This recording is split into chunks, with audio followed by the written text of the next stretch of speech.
Good evening, ladies and gentlemen. Welcome to the 2020 Sheriff Debate of Rockdale County.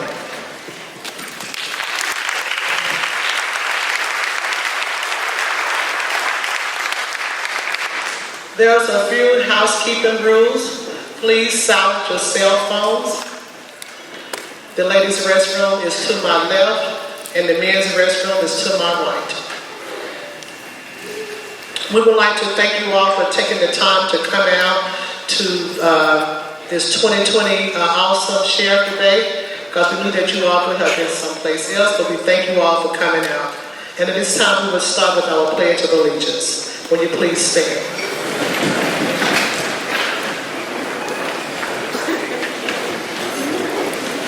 We pledge allegiance to the flag of the United States of America and to the republic for which it stands, one nation, under God, indivisible, with liberty and justice for all. Thank you. I would like to introduce to you the 4th Congressional Federation of Democratic Women Board. My name is Phyllis Hatcher, and I am the president of the 4th Congressional Federation of Democratic Women. To my left is Cheryl Martin. She's our first vice chair. Our second vice chair is in traffic. She's on her way, Ms. Helen Williams. Our third vice chair is Ms. Gwendolyn Jefferson. Our secretary is Shay Smith. Our treasurer, Laura Parker. And then, she's so funny. And also we have our social media, Ms. Q.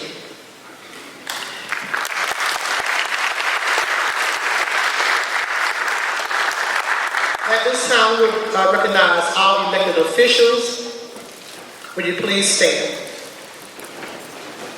Okay.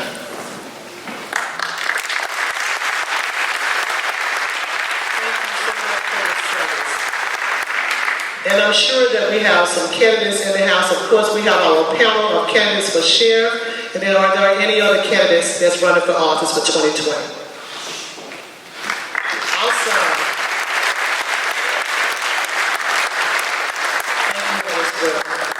And now we have our mission statement read by Ms. Q.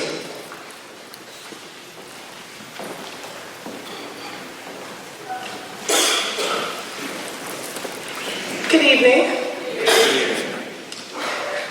The mission of the 4th Congressional Federation of Democratic Women is through our time, our talents, our resources, we shall strengthen all facets of the Democratic Party and women's participation in it.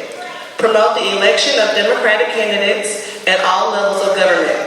Promote and encourage qualified women to seek public office and to serve on governmental boards and agencies.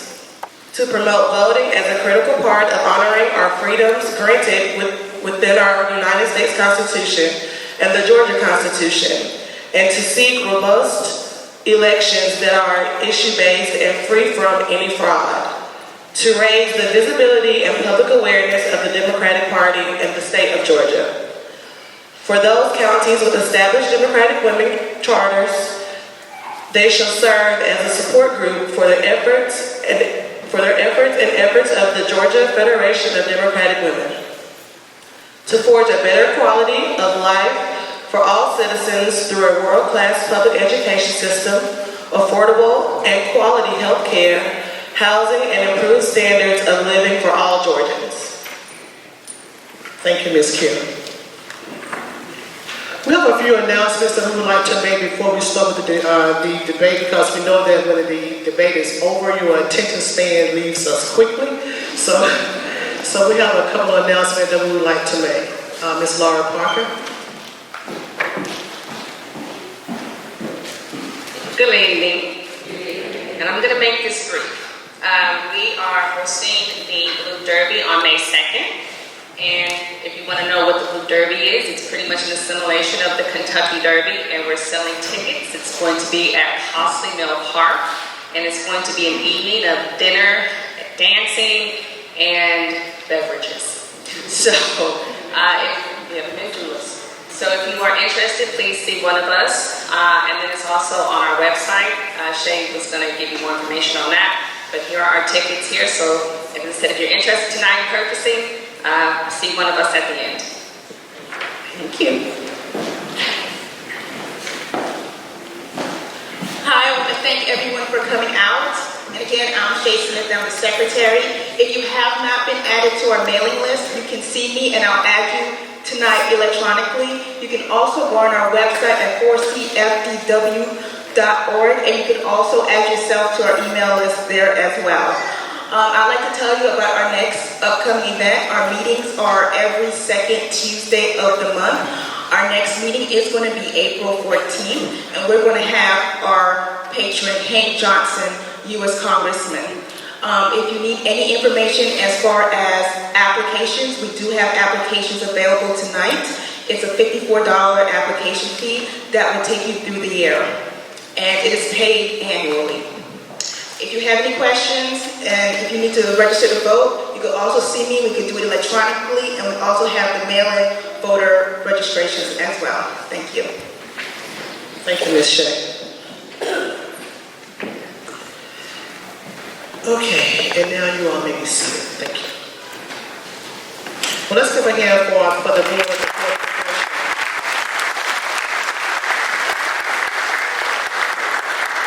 Okay. Let the debate begin. But first of all, I would like to introduce to you all our moderator for the evening, which is Kathy Adams, the past president of the Georgia Federation of Democratic Women. Kathy Adams is an information technology professional, learning and development leads consultant at NCR. Kathy Adams possesses a dual degree in business management and business marketing. She is a Six Sigma Green Belt and a change management practitioner managing change magnitudes, assessments, strategies, adoptions, and developing training approaches. She's a committed servant leader and immediate past state president of the Georgia Federation of Democratic Women and previous chair of Delta Airlines Information Technologies Learning and Career Council. Kathy is also a member of the Delta Sigma Theta Sorority, Inc., East Point College Park, an alumni chapter, where she serves as co-chapter of the Social Action Committee. She is a board member of the Atlanta Victim Assistance and a Fulton County Democratic Party post-seat holder. She has led transformational activities, new programs, implementations, educational programs, and demonstrated a strategy and innovative approach to problem solving. She's a mother, a grandmother, and Kathy is family focused and an active member of Cascade United Methodist Church. She believes in broad-based community engagement.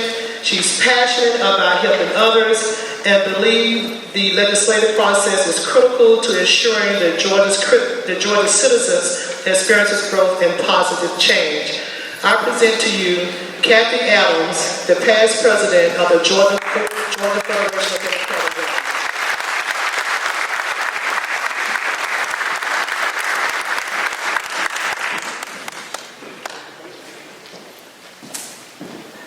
Well, good evening, everyone. Good evening. It's so good to see so many here today that are eager to help make change happen in this in your county. I want to say thank you again for coming out, because without you, there is no change. The only thing constant is change. And with the political environment such that it is today, we all need to be engaged in the process. And again, don't ever forget that your vote is your voice, and every vote counts. So without further ado, let's go ahead and get started. Want to go over a few things with you. To give you some of the rules for tonight's debate. Each candidate will have 3 minutes to present their opening statement. They'll also have 3 minutes to present their closing statement. Each candidate will have 1 minute to respond to the questions that are asked this evening. If at any time a candidate's name is mentioned or called in a statement, that candidate's name who is mentioned will have 30 seconds to rebut. We do have a timekeeper up front, and that is Bob. Bob, if you will raise your hand. Bob will give a yellow card that will signify that you have 30 seconds when it's 3 minutes, 10 seconds when there's 1 minute, and 10 seconds when there is 30-second rebuttal. And then when you see the red card, that's it. That means stop. If you don't stop, I'll stop. So we just want to make sure that everything is level set. Everybody has an equal opportunity, same time frame, same rules apply to everyone. And also want to let the audience know that no electronic devices are allowed up here at the candidates table. And they are fully aware of that. We want to make sure that everyone has an opportunity to respond candidly and openly and honestly to your prospective constituents. So, without further ado, and then also let me share with you this. We will entertain questions from the audience. So if you see the young ladies walking around with index cards, and if you have a burning question, please feel free to fill out one of those cards and submit it back to one of the council members, and they will get those to me. We will weave those in and make sure that we will vet the questions to make sure that we're not asking the same question 2 and 3 times different ways. So we'll be smart about how we use your time this evening to give the candidates an opportunity to share with you their visions and a little bit about themselves. And without further ado, Chair? I got the cell phone. We appreciate it.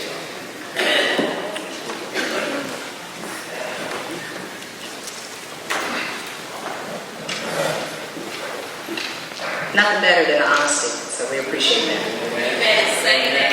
Absolutely.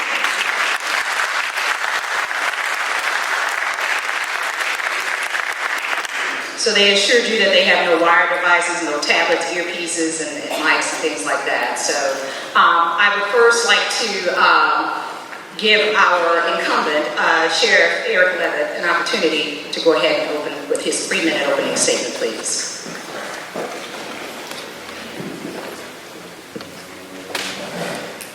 Well, good evening, Rockdale. Good evening. Make sure this mic is on. Can you all hear me? Yes. Well, good evening. First of all, I want to say thank you to the 4th Congressional Federation of Democratic Women. I think a few weeks ago I kind of got that messed up, so I wanted to make sure that I said it right today. So I thank you all for coming out today. I also want to thank my family. My wife is here, my children is here. I want to thank my supporters and all of my friends.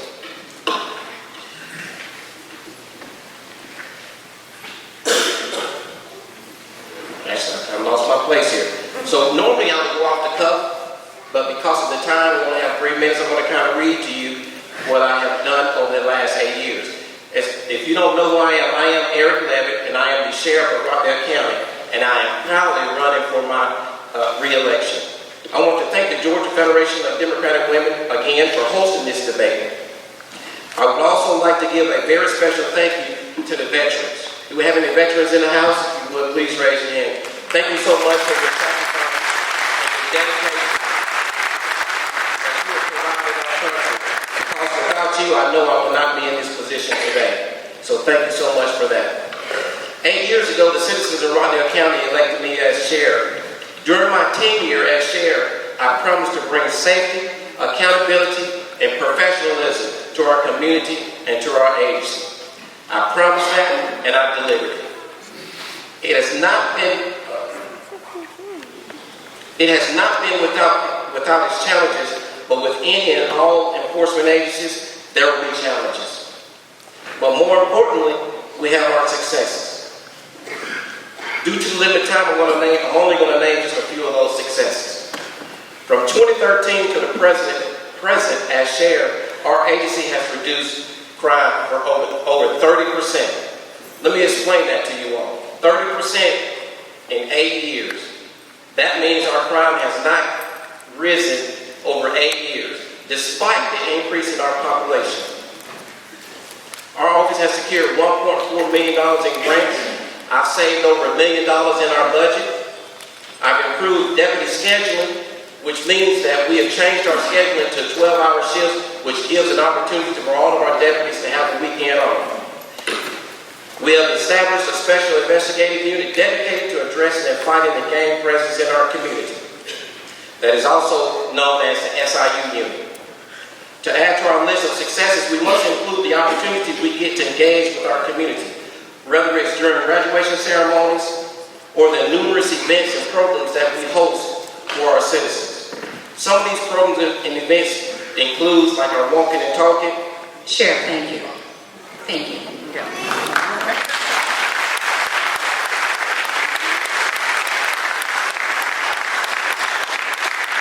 Next, I'd like to ask Charles Burris, if he would, please. Good evening. I'm J. Charles Burris. I'm running for sheriff of Rockdale County. The reason I'm running is because many of the people I know have been victims of crimes recently. Over the last 6 to 8 years, there has been an increase of people that I know personally, and that you know personally, that have been affected by these crimes. For example, one was over in Lost Valley. There was a home invasion. The front doors kicked in. 3 individuals went in, chased a lady upstairs, and ended up shooting her. She was in the hospital a very long time.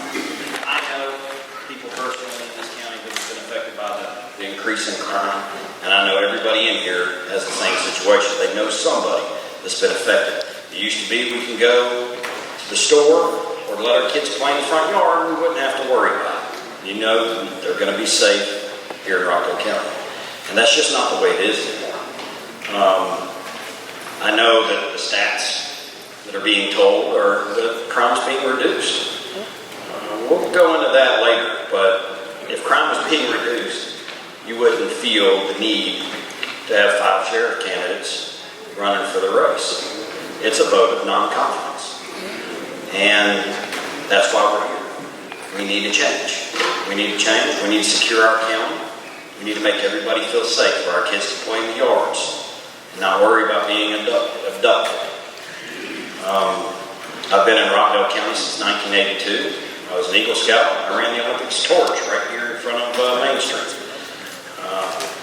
Rockdale County has been my home. And I've seen too many people I know either leave the county because of the crime rate or be affected by the crime rate personally. And I think it's time for a change. And that's why I'm running. And my heart's in the right place. And I think that everybody here will see that over the next few months, that this is what the county needs. Thank you, Mr. Burris. Next, I'd like to call on Corey Hambrick. Testing 1, 2. Good evening, everyone. Good evening. My name is Corey Hambrick, and I also want to take this opportunity to thank the 4th Congressional Federation of Democratic Women for allowing us to come tonight to be able to expound on the things that's close to our heart so that we can make our county better. I am married to the beautiful Miss Corinne Hambrick. We have 3 children, Mariah, Chloe, and CJ. I have been working in the public sector here in Rockdale County for approximately 11 years. 8 of those years I spent with the City of Conyers Police Department in the Uniform Patrol Division. And I also spent some time in the Criminal Investigations Division. Of both of those divisions, I was the sergeant. In the Criminal Investigations Division, I was the sergeant responsible for major crimes. Those are your robberies, your homicides, your rapes, your kidnappings, and things of that nature. I left there in 2017 to come over to the Board of Commissioners as I was voted unanimously by the board as their chief of staff, where I assist them with all of their ventures, their ideas, and specifically the chairman with running the day-to-day opportunities and the administration here in the county. My education, I have a master's of public administration, I have a bachelor's of political science, and a minor in criminal justice. I have a managerial certification that was given to me through Georgia Post, that's the Peace Officers and Standards and Training Council, as well as certification in leadership in police organizations through the International Associations of Chiefs of Police. As it relates to my community involvement, I sit on several boards. One, the executive board of the Rockdale Career Academy.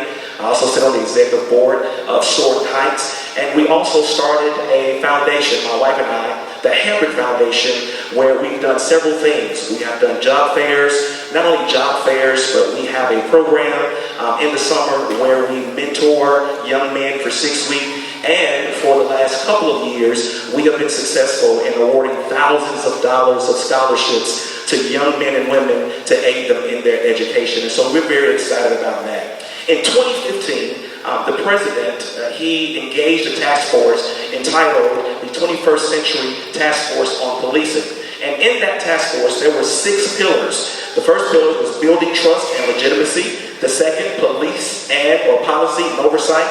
The third, technology and social media. The fourth, community policing, and watch this, crime reduction. The fifth, training and education. And last but not least, officer wellness and safety. I'm running because I see opportunities at the state, the local, and the national level that for whatever reason, our sheriff's office is not taking advantage of. And I believe with innovation, with synergy, and with opportunities for all deputies so that they can create a career out of this job, we can pull our sheriff's office into the 21st century. Thank you so much.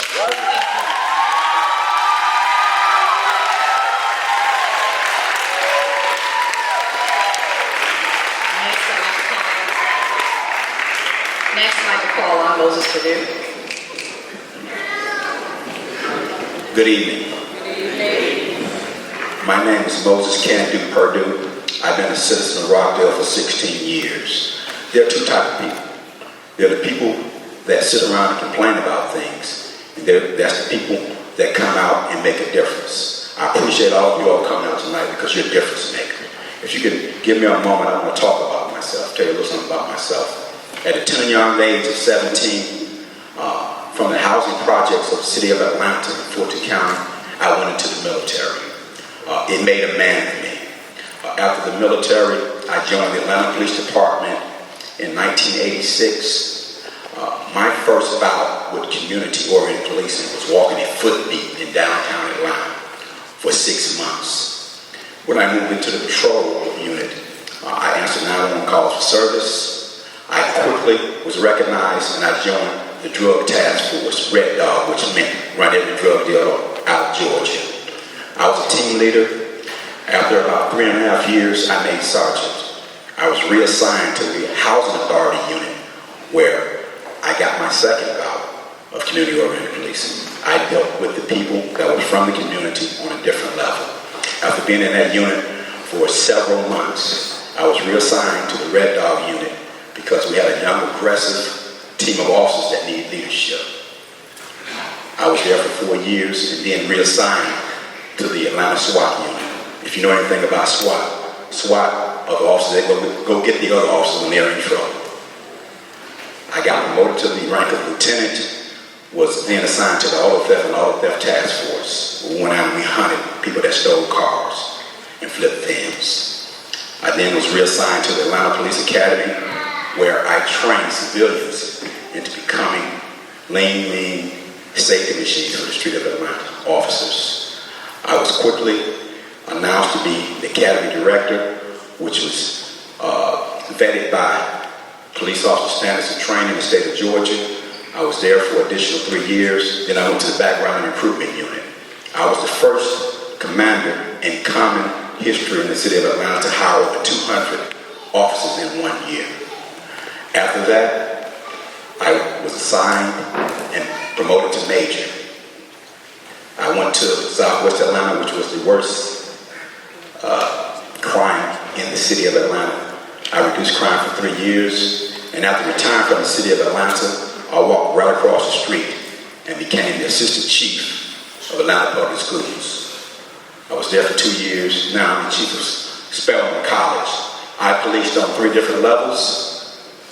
The modern day level, which is common police officer. I dealt with K through 12, and now I'm dealing with the young adults. Thank you, Mr. Purdue. Thank you. And next, we'd like to hear from our candidate, Donald Ferguson. Good evening, everyone. My name is Donald Ferguson. The purpose of me running for sheriff is to change the quality of life for this community as well as deal with the issues that dealing with our kids in terms of being seduced into criminal activity as well as gang activity in this community. What I bring to the table is 2 master's degrees. One in leadership from Grand Canyon University, a public administration degree from Columbia State University, 2 undergraduate degrees, a BS degree in criminal justice, a BA degree in psychology from the University of West Georgia. I'm a graduate of the the 93rd Officer Administrative course at the University of Louisville, the Southern Police Institute. I'm a graduate of the 29th class of Georgia Command College, also a graduate of Southwestern Law Enforcement Institute in Plano, Texas. I'm also a 23-year resident of this community, in which 3 of my older kids graduated from Selma High School, as well as they're also college grads. What I bring to the table is my experience as the captain of the Full County Sheriff Department, 25 years. I was the division commander for planning and research. I was a training director for the agency as well. Also the accreditation manager in terms of making sure that Rockdale County Sheriff Department can get fully accredited nationally in terms of the jail division under the American Correctional Association, the ACA, the healthcare, which is correctional healthcare, which is NCCAC, and also received the national accreditation on CALEA, which is Commission on Law Enforcement for Law Enforcement Agencies. Those things I bring to the table because I used to be accreditation manager for Full County Sheriff Department. I'm here to make a significant difference in the lives of this community, as well as change the culture and the integrity of Rockdale County Sheriff Department. All I need is your opportunity to serve, because that sheriff's office belongs to the community, which the citizens and the stakeholders direct what is needed in the sheriff of Rockdale County. Thank you. So let me remind everyone of the rules. Each of the candidates will have 1 minute to answer the questions. If indeed someone's name is mentioned in the response, that candidate's name that is mentioned has 30 seconds to rebut. And one of the things I do want to level set here this evening, I want to make sure that the candidates did not give or make direct responses at one another. So we're going to keep that clear and be fair across the board. So with that, I'd like to say I'm going to start with the first question, and then also remember we do have index cards that are floating throughout the room. If indeed you have a question and you would like to have your question answered, we will vet those to make sure that the same questions are asked over and over again, but we will get those up here and we'll make sure that we address those. But I am going to start with the first question. And I am going to call on Moses Perdue. First question. What plans do you have in place to work with other neighboring agencies on crime prevention and cultural changing? That's a great question. I'm a collaborator by nature. In the city of Atlanta, we would have not been successful if we didn't collaborate with the federal, state, and local agencies. Right now, I'm a member of the Fulton County Gang Task Force, just signed the MOU. So the first thing I'm going to do, I'm going to reach out to all neighboring police agencies that surround Rockdale County, and I'm going to have to sit down with their chiefs and their sheriffs. And we're going to come up with a game plan to combat all crimes that are occurring in our jurisdiction. In addition to that, I'm going to call on the community, the businesses, the faith-based communities, the school systems, and also the Parks and Rec, because it takes more than just a police agency or a sheriff agency to combat crime. Each one should teach one. It's a community effort. Mr. Perdue, thank you very much. Thank you. Thank you. Next, I'm going to call on, well, maybe read the question first. How will you work to make your deputies better suited to handle people with mental illnesses? And Corey Hambrick, if you will, please. Thank you. First of all, we need to make sure that every single deputy, we need to use some of your taxpayer dollars to make sure that every single deputy in our jail, as well as the street, they are CIT certified. That's crisis intervention. What that does is it will build accountability and it will discourage negligence. When we do that, then we're able to differentiate in the jail or on the street whether someone is actually having a mental crisis or they are just trying to cause havoc in our jail. That's one of the things that we have to understand as a community as we continue to grow, that we're a community that is diverse in nature. We have many people that deal with many specific issues. And so I believe that as the sheriff, is it incumbent upon me to use your tax dollars to make sure, just as I stated directly in one of those 6 pillars, that there is education and training available to every single deputy. Not just deputies who's a part of a certain group, but all the deputies, so that we can make sure that we're all prepared. Thank you, Mr. Chamberlain. Thank you. Thank you.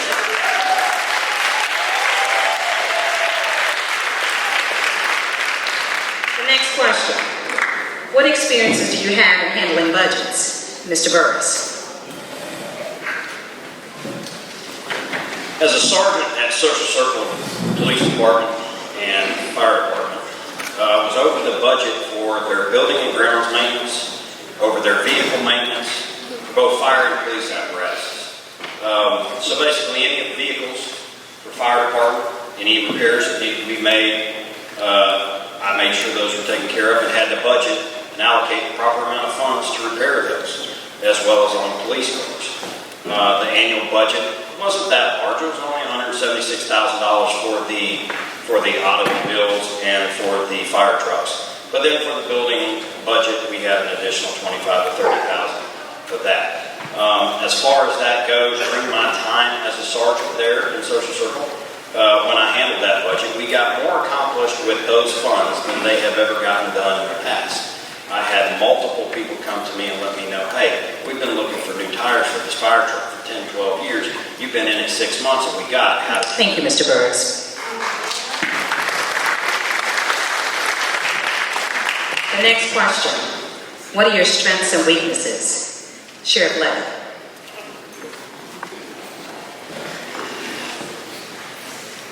My strength is my ideas that I create within the agency especially, and we're able to implement and accomplish those ideas.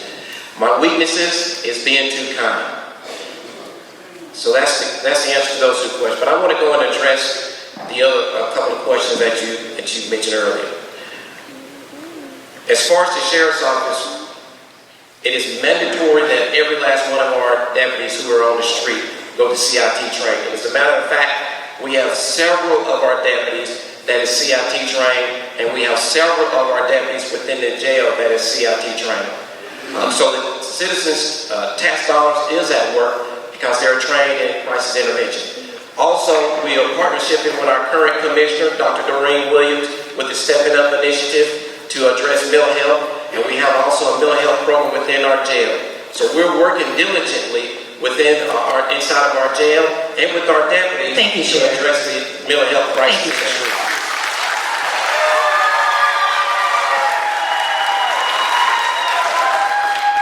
The next question.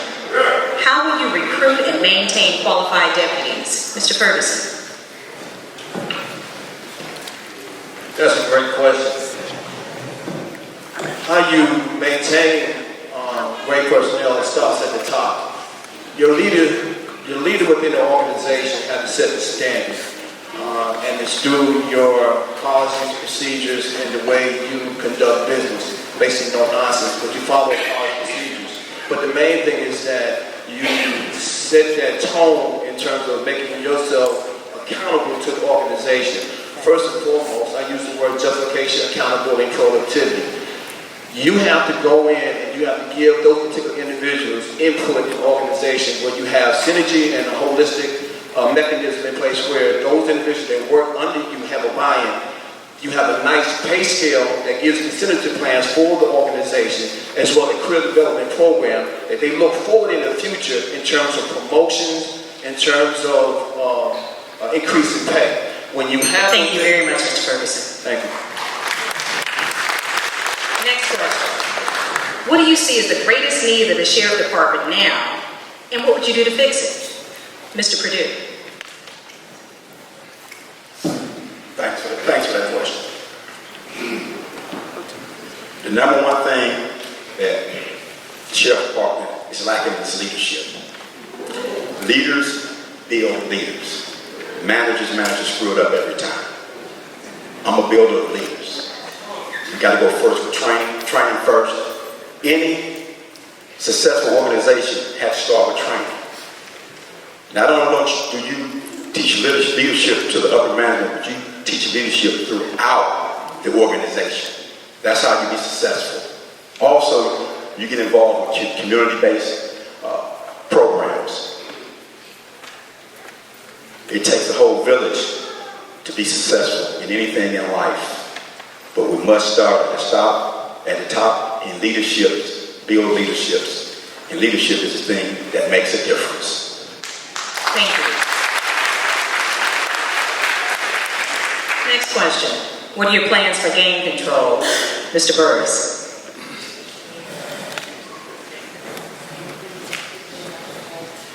As far as gang control goes, gangs are fluent throughout our community. They start by recruiting our youth from our middle schools, our high schools. So we create a program that reaches out to our middle schools and high schools to make sure that we can reach the youth and make sure that they know what the gangs are all about. Some gangs you get into, you can't get out of. And we don't want that. Children deserve better here in Rockdale County and everywhere. The number one thing we're going to do is we're going to start a gang task force. The gang task force will work collaboratively with the narcotics units because gangs and drugs run hand in hand. You find one, you find the other.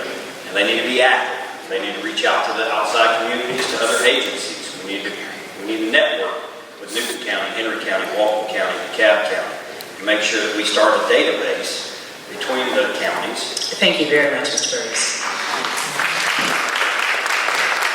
Next question. What distinguishes you from the other candidates? Sheriff Lemon. Well, first of all, I'm homegrown. I was born and raised here in Rockdale County. I served most of my 27 years of law enforcement experience with the Rockdale Sheriff's Office, which is a lot. It is a difference between a sheriff's office and a police department. So that distinguishes the difference between myself and the other candidates. But let me address something that was said earlier as well. As far as leadership, we have a leadership training program within the agency. I started a leadership training program back in 2016, I believe it is, where I provide training for every last one of my command staff. We have carried that leadership training down to all of our now lieutenants who are now charged with carrying that leadership training down to our sergeants and our corporals. So leadership does start at the top, and we have begun that leadership training within the top. We have increased our training within the agency as well.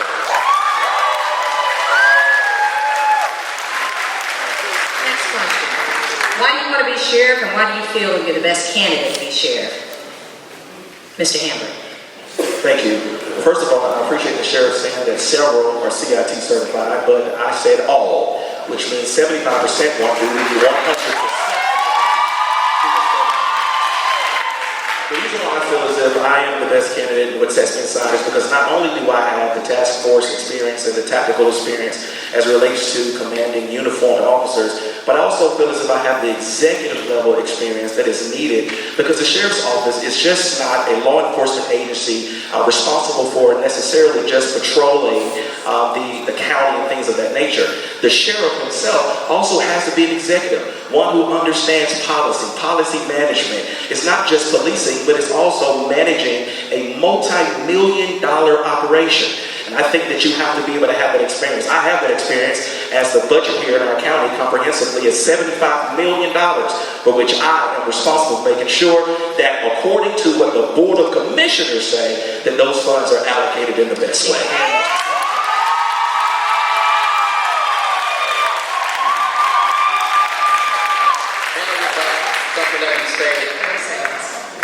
First of all, I believe I stated to everyone in here when it comes to CIT training, I believe I stated that it's mandatory that all of our deputies go through CIT training. That includes the deputies on the street and the deputies in the jail. So when you talk about budgets and understanding policies and so forth and so on, I do understand the policy and procedures and I understand the budget. However, but for someone to portray that they are the chief of staff of an agency over a multi-million-dollar budget, it seems to me that for someone that is running for the office of sheriff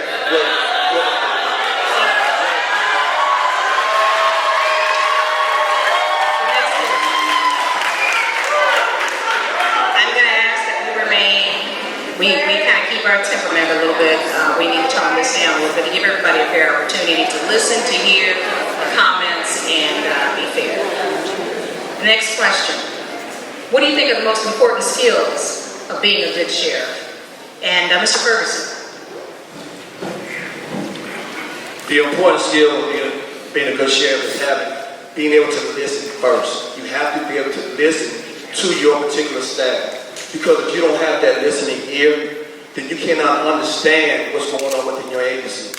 And you have to give your individual subordinates input, because the way you drive an organization is through leadership, but it has to be holistic. If you do not listen to your subordinate personnel, you do not allow them input in the direction the agency needs to go, it will not go anywhere in terms of being successful. You will be looking at failure, and you will lose personnel because of that. So you must have your particular supporting personnel have some say-so in the direction of the organization if you want to move long term.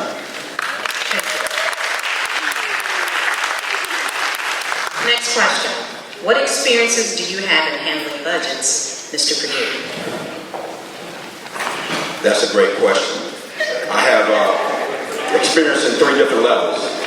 I have experience of handling a $15 million budget as a commander of Zone 4, Southwest Atlanta. I had 170 officers under my command.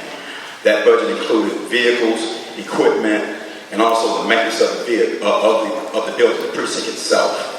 When I went over to Atlanta Public Schools, I had a budget of $13.5 million. And that budget was for the hiring of officers, vehicles, and also I had a security force, which we managed. So I'm very in-depth with working with budget. Right now, I run the budget for Spelman College, the manpower budget. And for the last 5 years, we've always come in under budget or equal to budget. Thank you. Thank you. A couple of these are recycled, and you heard these before, but I want you to hear them from other candidates, different responses. So, what distinguishes you from other candidates, Mr. Burris?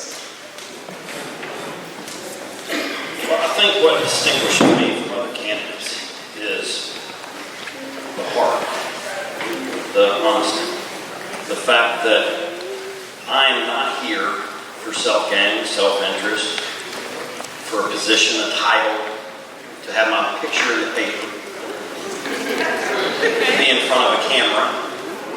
I'm here for everybody in this audience, to make sure our sheriff's department's ran properly. We retain the officers, we educate the officers, we educate the public, and we create a safe environment for everybody in our county, whether you're here shopping, whether you live here, whether your kids are playing or at school. Thank you. Next question. What are your plans to attract more qualified deputies and retain these employees? This would go to Mr. Ferguson. What needs to happen is an internal audit of the entire agency. I will make sure that the policy and procedures are revamped, because I'm a procedural person. As I said before, I was accreditation manager for Fulton County Sheriff's Department, and also I wrote policies for the entire agency based on the sheriff area. What needs to happen is that you have a recruitment unit that goes out throughout the state of Georgia, go into the community in terms of high schools and colleges, and even abroad, to recruit the best qualified applicants for Rockdale County Sheriff's Department. Also bring in those in the military, recruit those particular individuals. It has to be those quality folk that you want in the organization to enhance, but the most important thing, to restore the quality of life in this community and make sure this community is safe and secure at all times. Thank you. Thank you. Next question. What are you going to do to improve police accountability? Sheriff Levitt.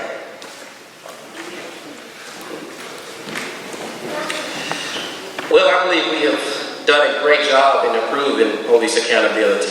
As stated earlier, I've provided training for our entire command staff, and we're going to continue to provide that training for our command staff. Also for our leadership on the street and our leadership in the jail, from our lieutenants to our corporals and our sergeants. We have hosted over 15 different events and carried it out throughout our community, along with partnershiping with other various organizations within the community, which rebuilds the trust, and we've maintained that trust within our community. I've started over 7 different programs within the agency where we have invited our community in to participate in those programs, such as the Women's Self-Defense Course, such as the Citizens Firearm Course, and also the Citizen Academy. So those are a lot of the programs and events that we have done in order to build that accountability between our agency and our Thank you very much, Sheriff.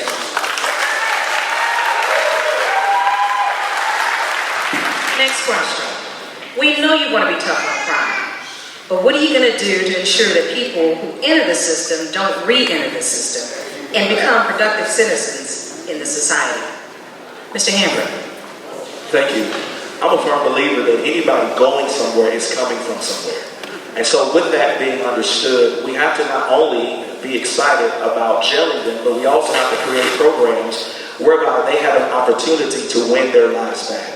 I think that if we would begin inside of our current facility a program whereby people are given a second chance, they're able to get GEDs, they're able to hear stories, success stories as it relates to people who's first been incarcerated but then came out and turned their lives around, then we open up major possibilities for the individuals that we serve. But the first thing that we have to do is when they come inside of the system, we have to help them understand and we have to treat them as responsible adults as well as deputies and let them know that we have an inquisitorial criminal justice system, which means you're innocent until proven guilty, and not an accusatorial criminal justice system where we treat them guilty in the jail and then make them prove their innocence. It's important that we create a culture in our jail where people can understand that their lives have changed.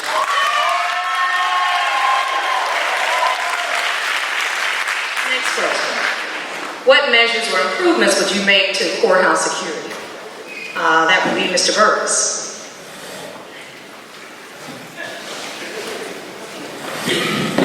The courthouse has already had several committees look into ways to adjust the courthouse and rebuild a courthouse. That's a very touchy subject here in Rockdale County currently with the funds that were going to be spent.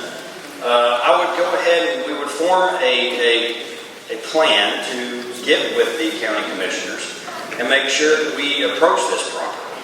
You can't just ask for the maximum amount of money and then expect to go build whatever you want. You need to actually devise a plan, get an architect, design a building, and get the quotes from different contractors so that we know what we're asking for. And in these quotes and in these designs, we need to go through security level checks. Make sure that when we bring the inmates in, they're separate from the general public, that it's secure. It just didn't go like that last time. That's why I got shut down. So we would approach it from a totally different angle. Thank you very much. Next question. What are you going to do to improve the medical staffing at the jail? Sheriff Levitt.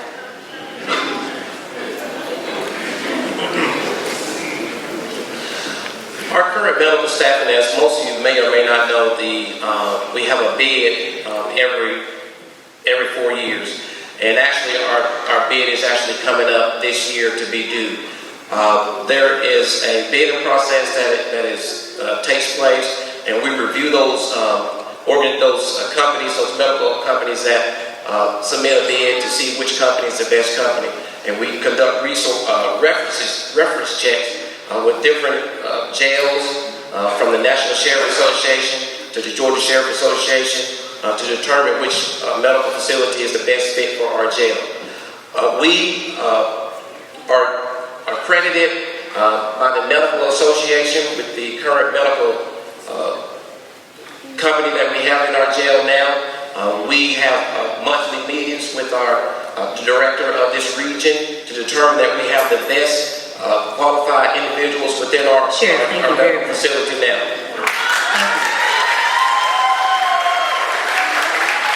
Next question. What is the #1 crime facing Rockdale County, and what would you do to address this issue? Mr. Perdue. The #1 crime in Rockdale County is theft. What I would do is beef up the patrol We have to change the hours because with every crime, they have a crime pattern. And if you follow the numbers and follow the crime pattern, you'll be successful. Now, I'm the type of person, I'm a servant. So I'm not big on officers having good off days and the public are being victimized. So I would start a task force that's going to handle those particular crimes, and we're going to get out and we're going to get the job done. Like I said, crime patterns, you follow the numbers, and you'll be successful. Thank you. Next question. What are your plans on battling the use and the sale of methamphetamines in Rockdale County? And this would be Mr. Ferguson. What are your plans on battling the use and sale of methamphetamines in Rockdale County? What needs to happen pretty much is to deal with the narcotics unit, beef it up, but also go in with personnel that's undercover pretty much. But this community has to be no nonsense when you talk about this law enforcement personnel in the community. I'll put more patrols in the neighborhoods, the business, and also in the school system. I would also have uniformed officers on foot. But the presence of officers and also looking into traffic stops and making sure that there's no nonsense in terms of narcotics coming into our community, that would enhance. But you have to have officer presence in a no-nonsense approach to law enforcement. But it'll be hands-on. But we have to go into these school systems, no drugs, ordinance as far as our schools and our communities, but also beef up the presence within our neighborhoods and also sometimes in our business districts. But officer presence have to be very critical, but a no-nonsense approach to law enforcement is one thing that I will. Thank you very much, Mr. Ferguson. Thank you. Next question. What are your plans on hiring more officers in Rockdale County? Mr. Hambrick. Thank you. I believe that if you plan to fail, then you fail to plan, or if you fail to plan, you plan to fail. I think that what we need to do is we need to look at the current budget that we have. We need to conduct a SWOT analysis. We have to strategically sit down, assess the situation, look at where the monies are going, as well as in terms of conducting an audit. Some things are working and some things are not working. But what we have to do is we have to come up with an aggressive plan to engage and to recruit the most qualified and talented people within our state. That means us actually using innovation, using social media, being able to contact additional agencies, making sure that we look at our pay range. But not only that, we have to change the culture of the current sheriff's office. See, you can't put new wine in old wineskins, which means there's no sense of bringing in new people dealing with the same old situations. So when we have a strategic plan as to how we will modify the culture, we can then recruit new people.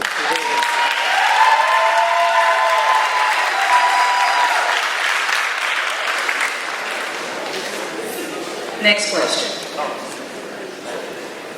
There's been a lot of favoritism going on in the sheriff's office. What is your plan to avoid or alleviate any of the favoritism taking place going forward?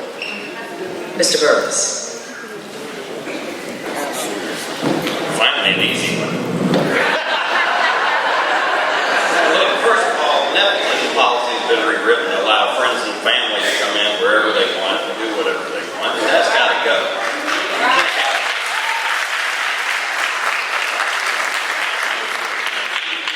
It has to be professional. You come in, you have the certifications and the qualifications. Leadership starts from the top down. Right? You don't have to be the most educated guy in the room to be a leader. You don't have to be able to play every instrument in the orchestra to conduct it. You have to be able to guide everybody in the right direction. And that's what we'll do. We'll change the nepotism policy, reenact it where it doesn't happen. Work on trying to make minimum qualifications for educational standards to enter our agency. We'll then also boost our morale through the agency because that's going to help with our officer retention. Right now, the morale's in the dumps. Thank you very much.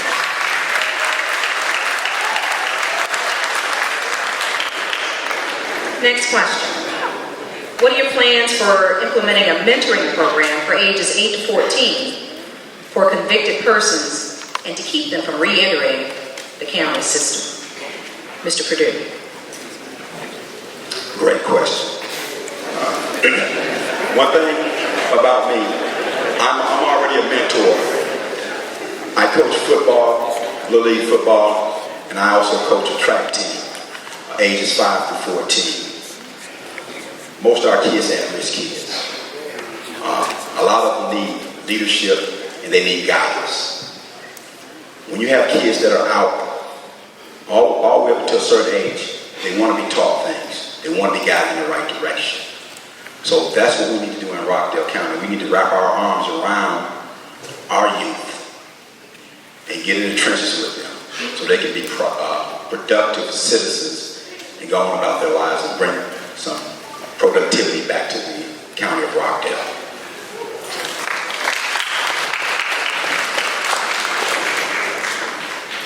Next question. What do you think are the most important skills of being a good sheriff? Sheriff Levitt.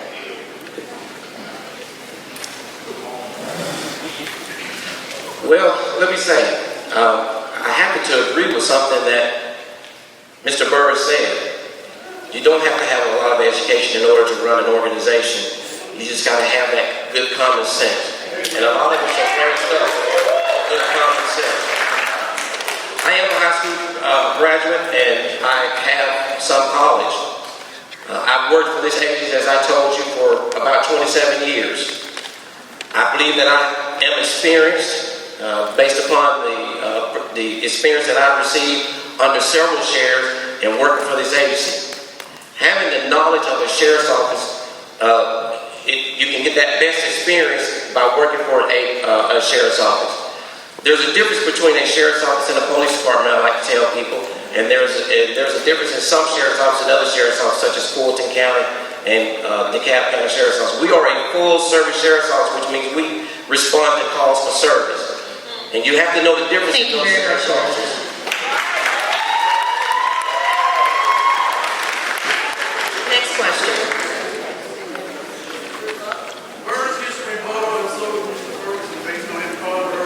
I'm sorry, we're not taking questions from the floor. So if you got a question, you submit it on the card. So we are still accepting cards. If you need an index card, we got some ladies in blue that are walking around with index cards. Go ahead and submit those, and I will ask those. I am going to recycle. Go ahead. 30 seconds. I would say this, as the Division Commander for Policy Procedures for Fulton County Sheriff's Office, I make sure that Fulton County Sheriff's Office was the first fully accredited agency in the state of Georgia. I was instrumental in getting that agency accredited twice, in 2003 and 2006, and also I was the master training instructor and also the training director for the agency. So I can change the culture of Rockdale County Sheriff's Department immediately. Immediately. I can go in and make a cultural difference. Thank you so much. I'm going to recycle a few of these questions, and that next question is, what experiences do you have in handling budgets? And that would be to Mr. Ferguson. Actually, as Division Commander for Planning and Research Division, as well as the Training Director, I make sure that the budget in terms of personnel, in terms of supplies, I did those things, did a zero budget, and make sure I reported those particular infractions, those particular issues to the sheriff. But also I wrote a policy in terms of our budget as far as the Fulton County Sheriff's Department is concerned. And also I was the individual that had to transfer all that particular information to the county government office, Fulton County government, to make sure that we did and we were successful in getting our budget in terms of our operation through the fiscal year moving forward. So I do have the experience in putting together a budget, and also I have the experience in writing policy procedure and moving the budget forward. Thank you. Thank you. Next question. What are you going to do to improve police accountability? Mr. Hamrick. Thank you. First of all, leadership starts from the top. And you have to make sure that at the top, the people that are dishing it, or the people that are holding people accountable, are accountable themselves. I think that when it comes to the chief deputy, when it comes to majors and captains, I think we ourselves, first of all, we have to be held at a higher level of standard as it relates to being able to be an example to the rest of the deputies in terms of them doing what they have pledged to do. I believe in a red system. In the police department that I work at, we had an alert system that simply said if there's an officer that for whatever reason their use of forces are going up or they are having issues with a certain type of demographic, then it's incumbent upon, because of vicarious liability, it's incumbent upon the leader to call that person in and to examine and to analyze what's going on. Vicarious liability, first of all, is saying that number one, I can't pass the buck. If I am the elected official, I don't care who's doing it. If I allow it to continue, I'm responsible. Thank you.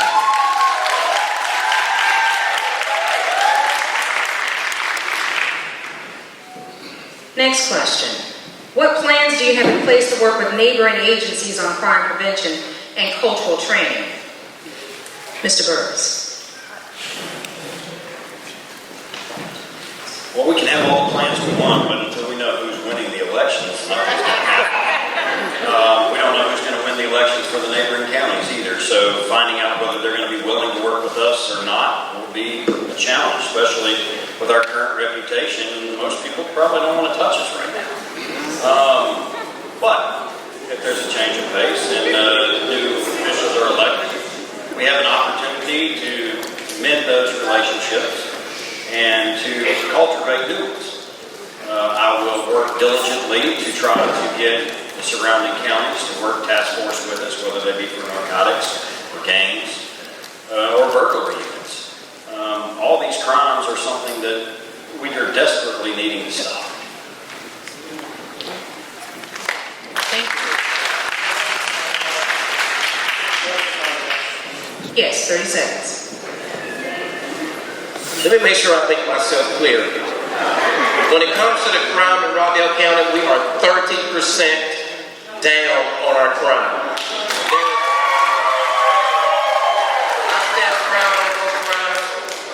We have a good crime analysis young man that worked under the former sheriff, Sheriff Jeff Wigington, and he currently is still doing the same thing with me. I don't want us to portray that we are immune to having crime. We have a good staff that works each and every day serving and protecting the citizens of this county. Thank you very much. We have reduced that crime.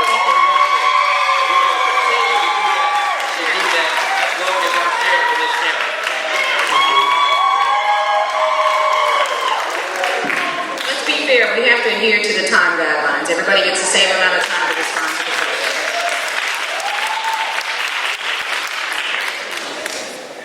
Next question. What are you willing to do to collaborate with the Department of Juvenile Justice in Rockdale County and the juvenile court system to help combat juvenile crime in the county? Sheriff Levin. I'm sorry, can you repeat that? I can barely hear this speaker. What are you willing to do to collaborate with the Department of Juvenile Justice in Rockdale County and the juvenile courts to help combat juvenile crime in the county? Well, that's a good question because one of our candidates stated they work for the county now and they're in charge of a budget. When we go down before the Board of Commissioners for our budget presentation, we present our requests.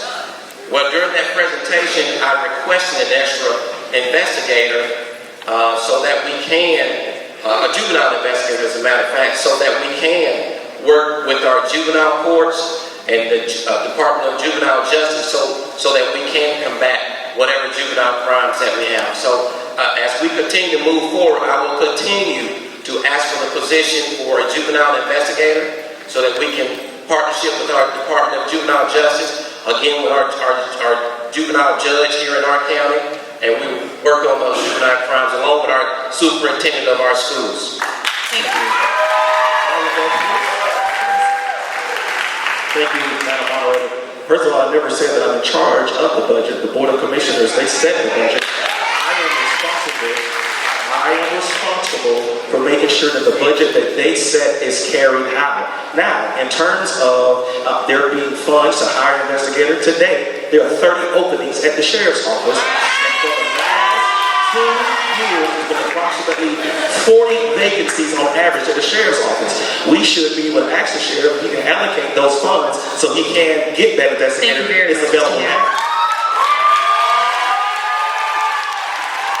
You know, I would like to say, I would respectfully ask that if these candidates are going to put numbers out, they get their correct numbers. We do not have 30 vacancies at the sheriff's office. Also, if you're going to talk about stats, everybody's talking about stats. Let's get the right stats and put out the correct stats. I wonder where we're getting our crime numbers right, since everybody up here is putting out about crime. Produce why you think our crime numbers are up. Thank you. Thank you. Next question. I'm sorry, I thought we can't talk to the other candidate.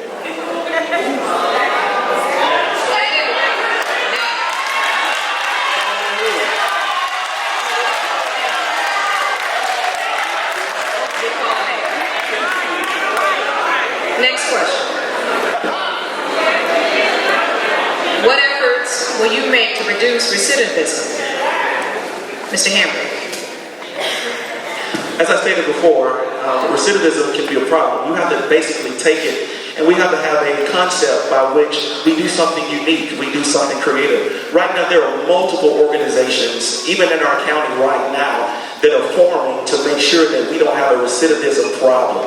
You know, everyone, once again, as I stated, they've been somewhere once before. Many of our family members have perhaps been incarcerated before. So what we have to do is we have to begin to train them. We have to begin to talk to them, motivate them so that we can prepare them for when they exit our particular system.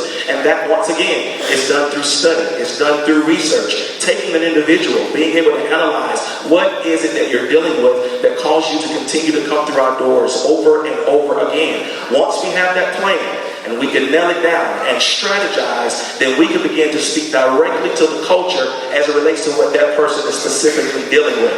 Having a plan, operating the plan, and partnering with community stakeholders.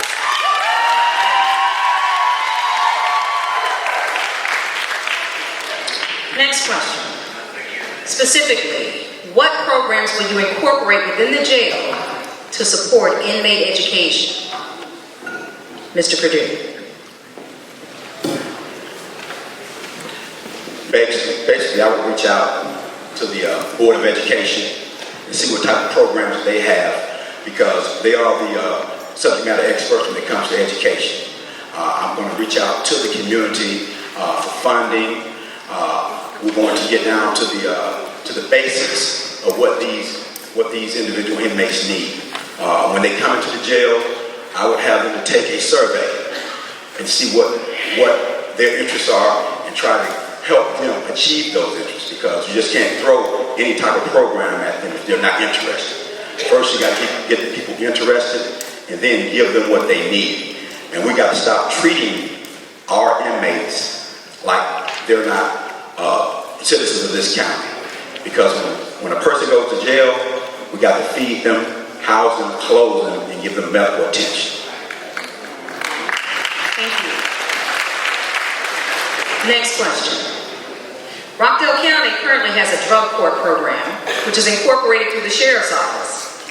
Would you as Sheriff support a pre-arrest diversion program? Mr. Burris. Absolutely. We would have to support programs like that. It's important and imperative that we reach out to every one of the individuals that are in drug court or on drugs and try to do everything we can to help get them off the drugs, rehabilitate them, and enter them back into the society as a productive member. If we don't, then the system has failed itself. That's the entire reason the system is set up, and if it's used properly, it'll work effectively. But if it's not, then it won't. And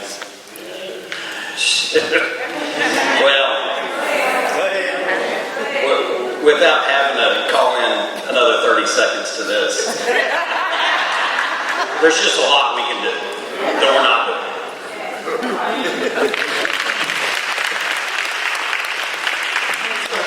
Next question.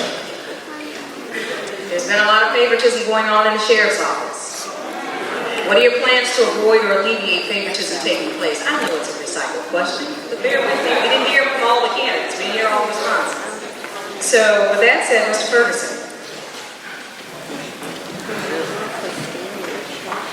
When addressing issues of favoritism, what has to happen is that you have to restructure your policy and procedure. And you have to, lead by example. Accountability starts with your leader.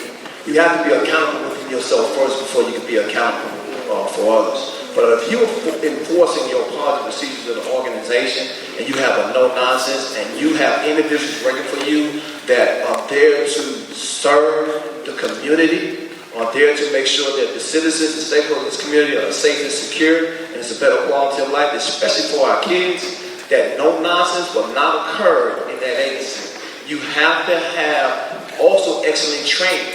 That training that you have, because I'm a master trainer, stay certified. It starts with training how you train your particular officers to be no nonsense, but you hold that accountability also on your supervisory and managerial staff as well. Thank you.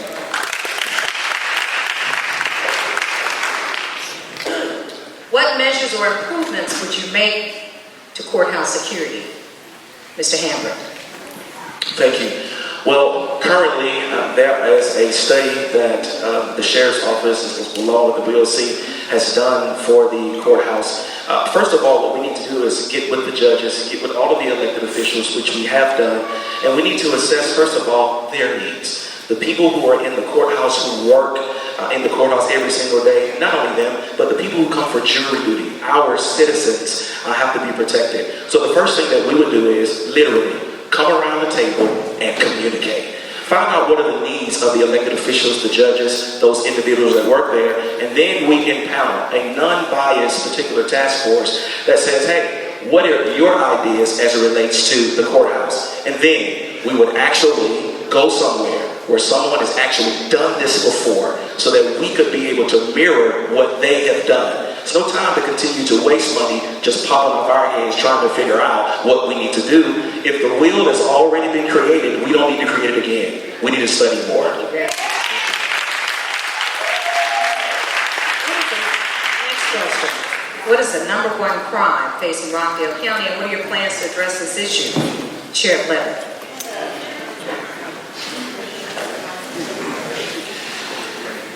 Well, the number one crime that we are facing in Rockdale County is our auto thefts and our entering autos.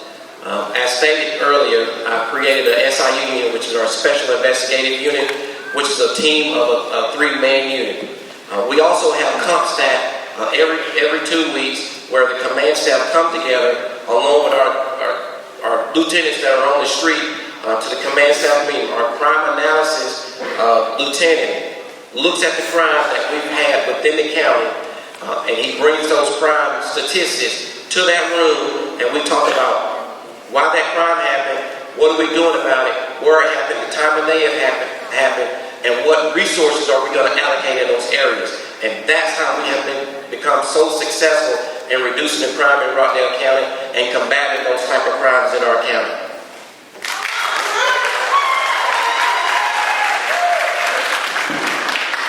Next question. What are your strengths and weaknesses, Mr. Ferguson?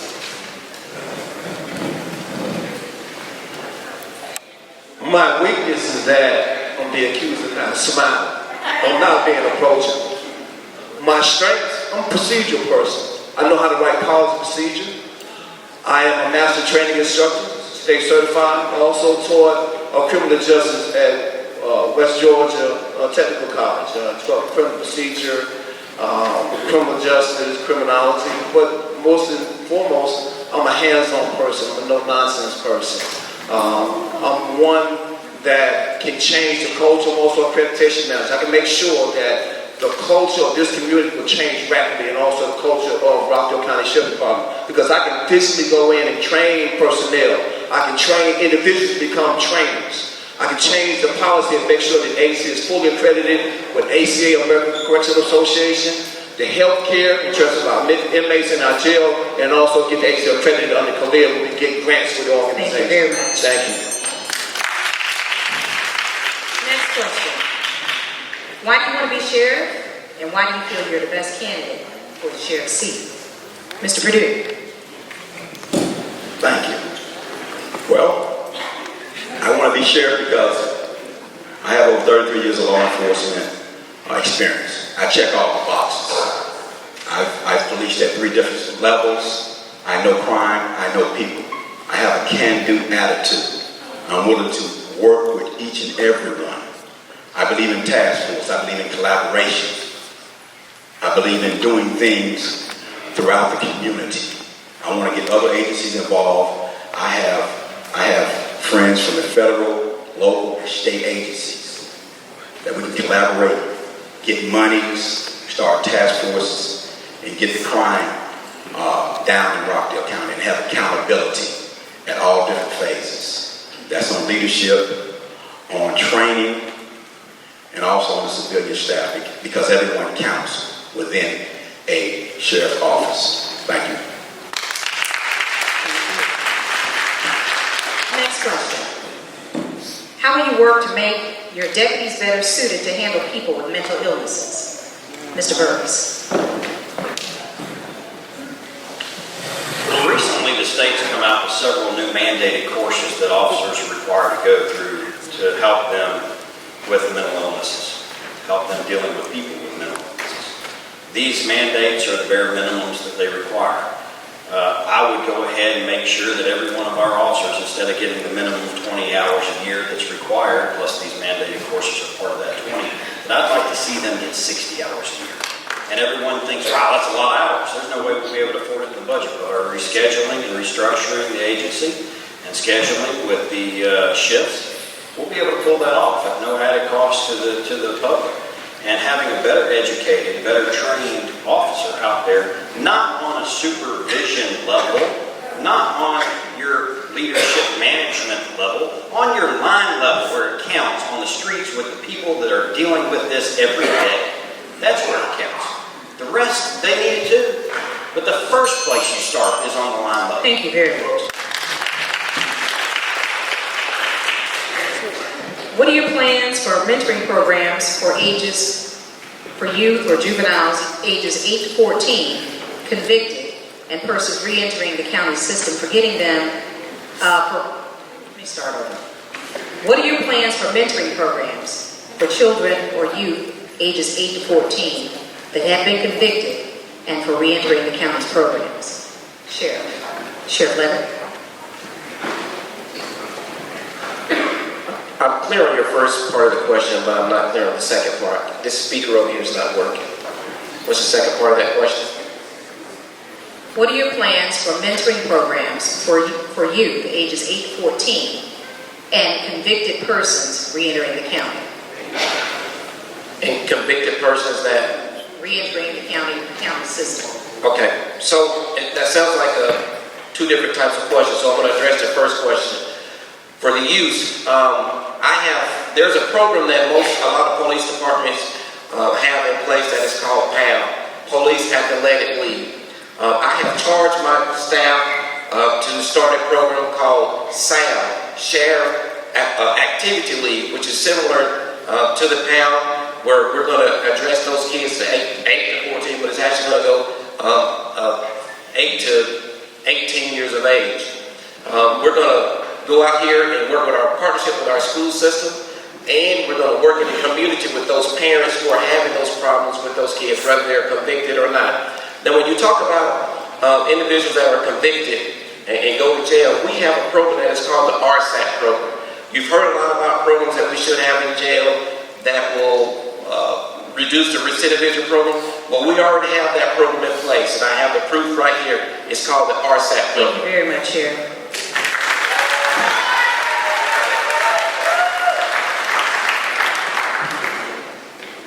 What efforts will you make to reduce recidivism, Mr. Perdue? I think you already gave me that question. Did I give you that? Yes.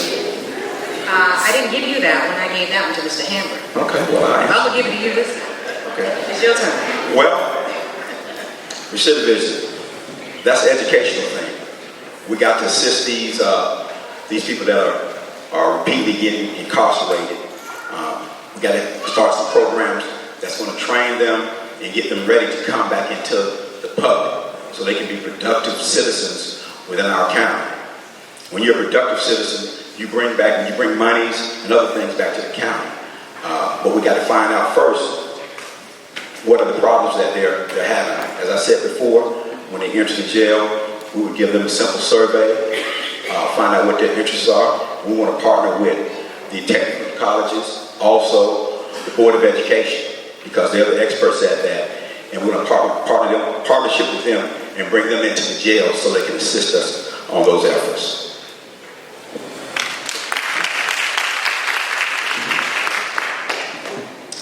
Next question. What is the number one crime Rockdale County is facing, and what are your plans to address that issue? Mr. Ferguson. The number one crime in Rockdale County is arson. Sheriff never gave wrong numbers. If you go to the Georgia UCR reporting, you'll see the numbers and statistics in terms of crime in Rockdale County, which he had eluded arson, which is an additional crime, because there are now the Georgia staffs are requiring local law enforcement officers to be very direct in reporting crime in the community. But in dealing with those particular issues, you'll have officers on foot walking through the neighborhoods and also the business districts. More visibility in units. Mr. Hambrick already stated that there are vacancies within the Rockdale County Sheriff Department. But you have to increase visibility in the community and neighborhoods, and you have to put officers on foot, so that way you have to drive out, and it's a no-nonsense approach. But the visibility of this community is a need in terms of reducing safety. Thank you. May I rebut a little of that, please? 30 seconds. Here we go again, being accused of giving you incorrect numbers. Well, he said that he went on the Georgia website to look up the crime stats. Well, first of all, the internet will tell you anything, but I'm familiar with the website that he's talking about. As far as you notice that he said the Georgia, he used the word Georgia, which encompasses the county and the city crime numbers. Although the city is in the county, we have a chief of police for the city of Conyers. I do not incorporate the city of police department crimes within my crimes. I only provide the crimes. Thank you very much, Sheriff.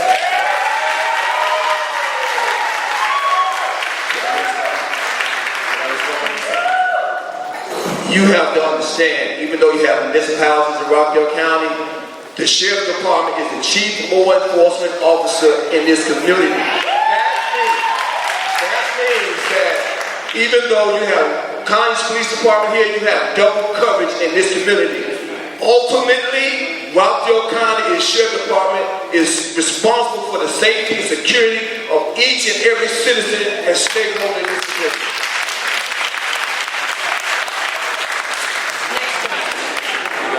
What do you think are the most important skills of being a good sheriff? Mr. Hambrick. Thank you. I think first of all, you have to be a good listener.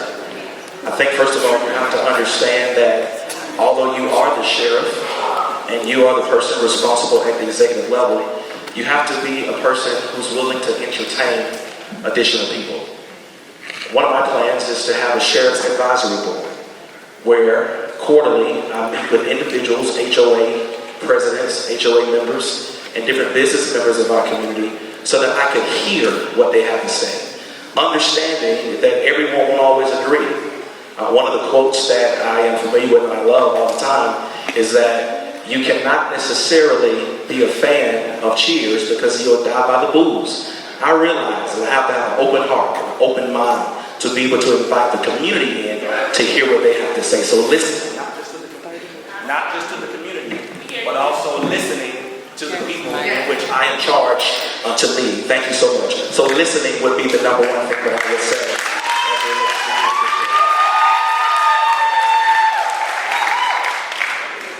This will be our last round of questions, so listen carefully. What are your plans to accomplish, or what do you plan to accomplish in your first 30 days and then in your first 90 days? And Mr. Burris. On the first 30 days, we're going to look at restructuring the agency. We're We're going to do a full internal audit of the agency, including calling in the GBI to do the audit. I think it's imperative that we go through and find out every little thing that went wrong in the last 8 years and get it fixed so that it doesn't fall apart. Outside of that, after we get our restructuring done so we can turn this upside down Christmas tree back right, then we'll be able to protect citizens on the street, have enough officers out there to protect these zones, instead of having to reduce our zones because we can't keep enough officers on the road.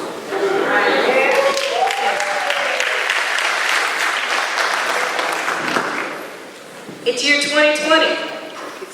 What are you going to do to make sure Rockdale law enforcement is equipped with body cameras? Sheriff Leonard.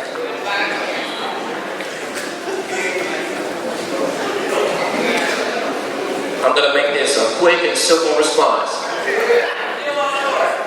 We have already purchased body cameras, and they're already at the office, so we are ready to almost implement those body cameras.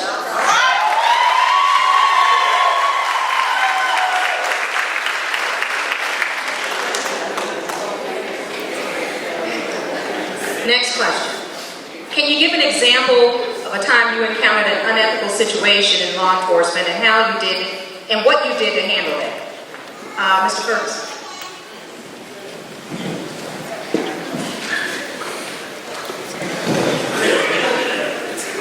In March 2015, 2005, I have it correct, when we had the Brian Nichols shooting, the courthouse shooting down in Fulton County. If people remember that. We lost a deputy, we lost a judge, one of our particular officers, one of our particular officers died in that incident, and one of our particular officers was severely hurt. I had to do the actual defense on my agency because, in fact, I was the accreditation manager and I was division commander for right policy procedure, and also we were accredited nationally. We almost lost that accreditation. Our jail accreditation, what you have, NCCAC, the ACA, and the CALEA. I had to defend that any of those particular circumstances. I had to get Fulton County accredited in 2006 in 55 days with no margin. With no margin. Thank you. Next question. What do you see as the sheriff's primary role? Mr. Hamburg.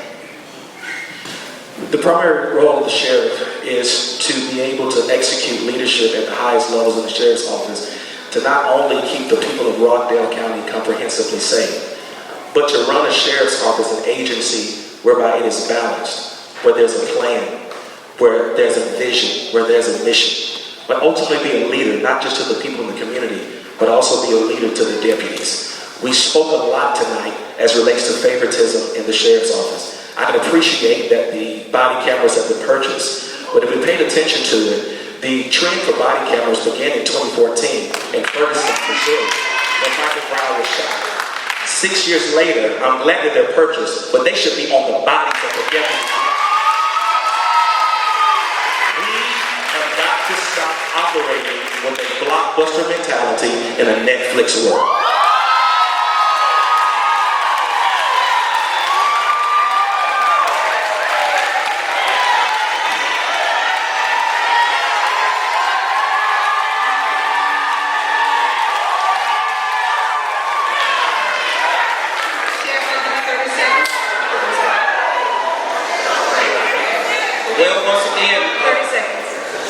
Once again, while Corey came from a police department,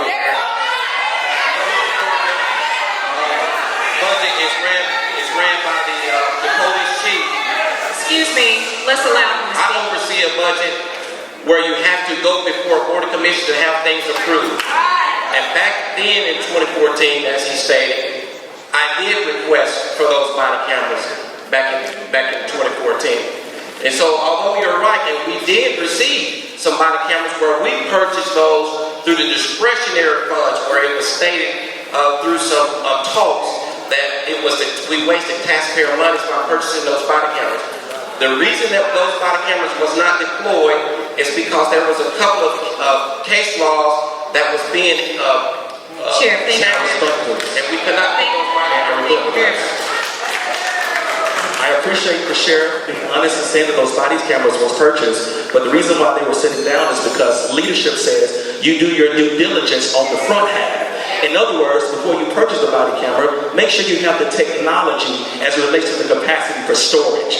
Because when you don't, then the taxpayers' dollars are wasted, and now we have cameras that's sitting on the shelf that the taxpayer has began to understand why not are they being deployed to the deputies. That is important for safety as it relates to our deputies, as it relates also to the community that we serve. And so while I appreciate that they were purchased, due diligence and correct management said we should have did that study before we purchased them to make sure we can use them.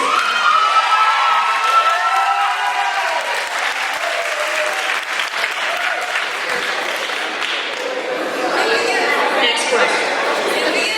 What is Rockdale County's most pressing law enforcement issue? Mr. Perdue. As stated before, Rockdale County's most pressing issue is leadership. The lack of leadership has put us in the position that we are in now. Misappropriation of funds. Corey just talked about the body cams that have been sitting on the shelf for 6 years. Not only does that help the officers be accountable, but also help the citizens out. We, as citizens of Rockdale County, must stop putting people in elected positions and don't challenge them. We can challenge them on the highest level. Accountability is number one. You deserve it.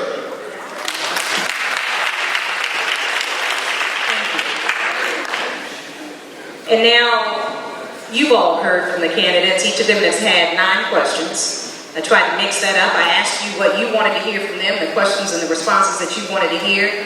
I've given all of them an opportunity to share with you their vision, their platform, and some of the processes on how they plan to implement leadership throughout their tenure should they get elected. So now, I'm going to allow each of them to give you their closing statements as to why they think they are the best candidate to serve in this office. And I'm going to start with Mr. Ferguson. And we'll have a timekeeper to go ahead and maintain time. Mr. Ferguson, if you will, please. Over the last 7 years, crime has increased in Rockdale County. Violent crimes has increased 31.3% over the national average of 22.7. Property crime 67.4 over the U.S. average of 35.4. On September 25th, 2019, a grand jury report stated 23 citizens, your peers here in Rockdale County, stated that the sheriff's office lacks leadership, policy, procedure, technology, training, and practical application to adhere to the organizational policy procedure within the organization itself. You have a sheriff that already has admitted that he has no long-term, short-term, or mid-term plan for the organization. So you making the safety and security issues of your citizens and your stakeholders vulnerable. You already admitted that your jail intercom system in Rockdale County Jail, that you had a death or deaths that have occurred in that particular environment, that you knew for 7 years that this particular system wasn't working. That is deliberate indifference and gross negligence. That means that if you know that a problem exists and you fail to correct it, you are deliberately indifferent, you are allowed. People in this community don't understand that there are over 30 litigation cases, legal lawsuits in the federal court in 11th Circuit District, a northern court of the city of Atlanta, against Rockdale County Sheriff Department, also include WellPath, the former particular healthcare provider, correct care solutions for prisoner federal civil rights violations due to cruel and unusual punishment and also poor health care. This county, in case of an emergency, does not have an evacuation plan. You don't have a plan A and you don't have a plan B. But the sheriff stated that the safe haven for Rockdale County is Conyers First Baptist Church on 138. If you have to evacuate this county today, your safe haven, your route of location has to be outside of Rockdale. You have to have a mutual aid agreement with other agencies to make sure that your senior citizens, your hearing impaired, your ADA folk, your sight impaired are the first individuals that your first responders of Rockdale County Sheriff Department needs to get and take out. And every Rockdale County officer will be first responders. That is not the case at this time. I will make sure that all individuals that have incidents of domestic violence, sexual harassment, sexual assault, sexual battery no longer works for Rockdale County Sheriff Department. Sheriff Taylor still has individuals that are employed in Rockdale County Sheriff Department with those particular infractions. It is time to make change. Citizens of Rockdale County, stakeholders, you need to stand up and make change.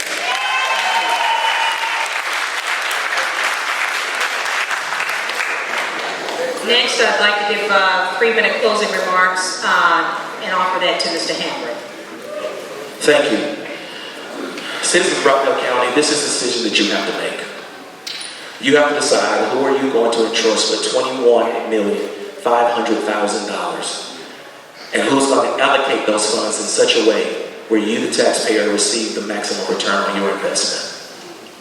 With that being said, this contest is not about popularity. It's not about whose name is who. It's not about Hamburg or anybody else. The thing that you have to decide is who has the intellectual capacity and the courage to actually make it happen. I want to encourage you tonight to let you know that there's not a monopoly on your safety. At the end of the day, this is a public seat. No one has to be intimidated. My grandmother taught me, she said, Corey, if you want to change what's going on, stop sitting on the sideline and watching the game, but ask the coach to put you in. You believe that you can make a play. My point is simply this. When I get there, should you put me there, within the first 180 days, we're going to conduct a SWOT analysis. Not only are we going to conduct that SWOT analysis within the 180 days, but we're going to give a report to you, the citizens, so you don't have to be bamboozled or manipulated as it relates to the numbers. We're going to tell you, first of all, what we're doing with our SPLOST dollars because we understand how it operates. We're going to tell you what needs to happen and how it's going to flow. The first thing that I'm going to do is I'm going to allocate funds so that we, as a team in the sheriff's office, can make sure that we engage in a robust recruitment campaign. Because you can't create divisions. You can't continue to engage in all type of other activities with programs and you don't have enough deputies to be able to fill the streets. When zones go down from 8 zones to 6 zones, but the county doesn't increase in land mass, that means there's fewer deputies patrolling the same area of mass, which means your call times for service is getting ready to go up. What we have to understand is this is our safety at play here. And we cannot, just because an individual said that they was born here, does not place a monopoly on your safety. Let me make sure you understand something. This is not a popularity contest. We have to figure out how we're going to keep our daughters, our sons safe every single day. We're then going to pull down funds from the government, federally funded programs, so that we will give our youth opportunities, so they don't know that they have options. They don't have to engage in criminal activity, but we can do things like the police athletic program. And then last but not least, we're going to spend money to make sure that every deputy is CIT certified.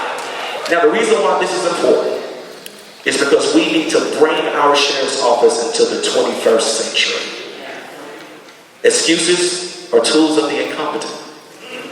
Those who use them seldomly amount to anything.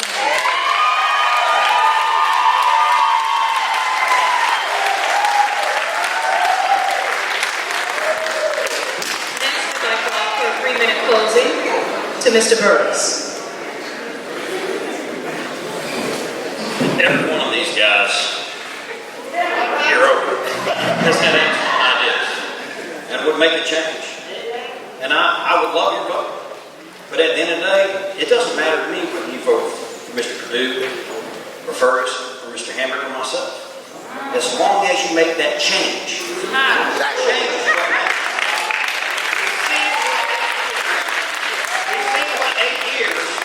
Of the current administration and multiple chief deputies and lots of them getting arrested and fired has done to our community. So re-electing the same thing is the pure definition of insanity. Doing the same thing over and over and over again, expecting a different result. If you want a different result, make a difference. Vote different.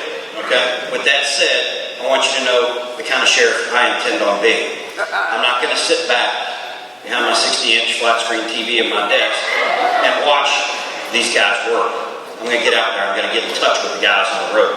I'm going to show up on calls. Not ones that have video cameras for the news so I can look pretty. Okay? Ones that I actually can make a difference. Okay? Guide them in the right direction. Make sure that the families are addressed properly.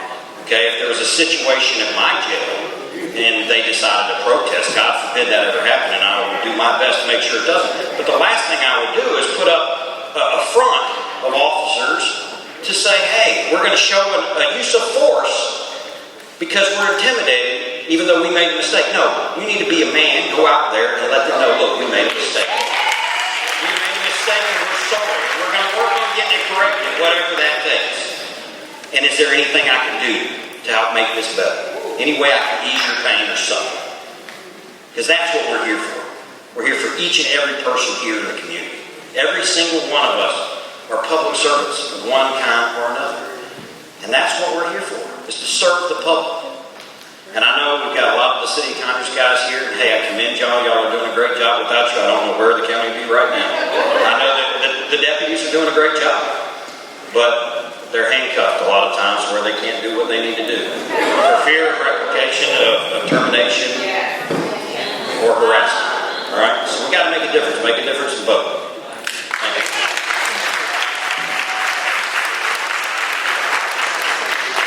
Next, I'd like to ask Sheriff Levitt to give his 3-minute closing. Well, I don't think I'm going to need 3 minutes, but I'm going to just say it like this. 8 years ago, I was elected as sheriff of this county because I campaigned on 3 things: safety, accountability, and professionalism. That is the 3 standards that I've carried throughout my entire 8 years. When I became sheriff, I gave the responsibility to every commander within my organization to run their own budget. I have a little slogan around the agency that I use to every last one of my commanders and also the supervisors, and that is called walk in your authority.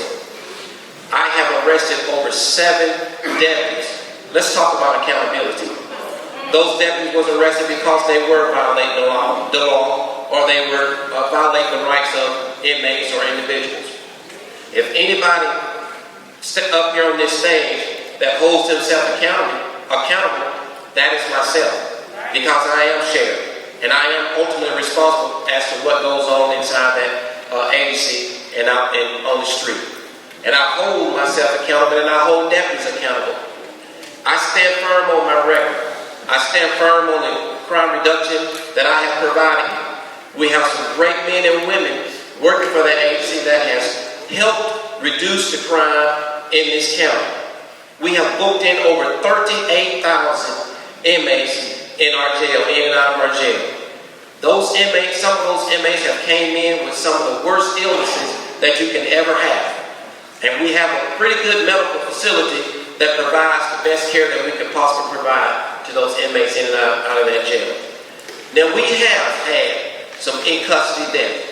That's been brought up, and I want to make sure that I address that.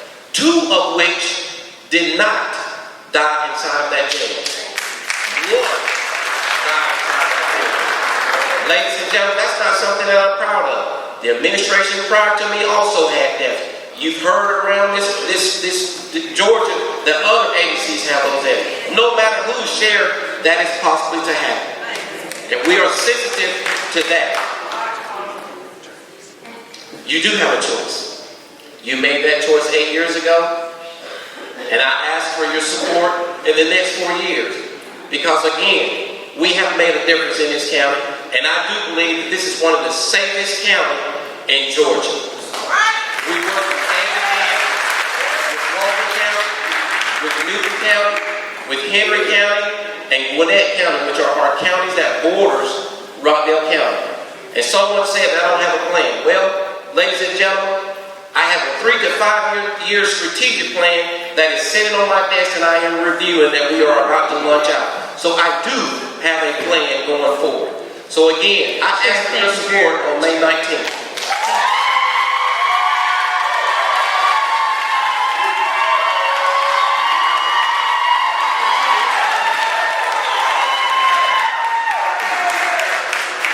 Next, I'd like to give the 3-minute closing opportunity, the offering to Mr. Perdue.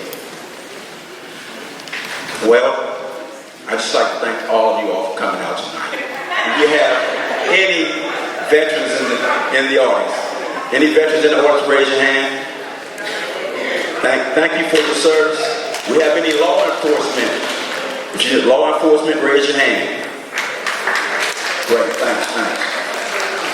I'm Moses Can-Do Perdue for sheriff. I want to first thank all of you again. You have all heard a lot of information that each of these candidates have given you tonight. I want you to sift through the fluff, cream and fill it, and get to the meat and potatoes of why you're here tonight. You're here tonight to pick the next sheriff of Rockdale County. I simply check all the boxes. Certified trainer. I'm a master instructor also. I've been at 3 different agencies. I policed on 3 different levels in the streets of Atlanta, 25 years. Atlanta Public Schools, K through 12. I understand the kids. Now, I'm the chief of police at Spelman College, dealing with our young adults, which are our future. And if you know anything about young adults, they're going to question you. They're the smartest thing on earth, so they think, until they hit their 40s and 50s. I'm a graduate of the FBI National Academy. Less than 1% of all officers can go to that academy. Leadership. I'm a graduate of Command College, state of Georgia. Leadership. I have a master's degree in public administration, a bachelor in criminal justice. I am a change agent. I'm a leader that builds a leader. I engage in the community. I'm part of the community. I'm a coach, a counselor, and a disciplinarian. Everyone has to be accounted for on every level. The first thing I would do as sheriff, I would get a forensic audit from an outside source to find out what's really going on. I'm not going to accuse anybody of anything because we really don't know. I'm going to have a robust regiment plan and leadership plan. Everyone that's hired within the sheriff department must go through a robust vetting system. And I would personally interview each and every one before they're hired. Thank you. I'm Moses Can-Do Perdue. I'm not perfect, but I'm perfect for Rockdale 2020.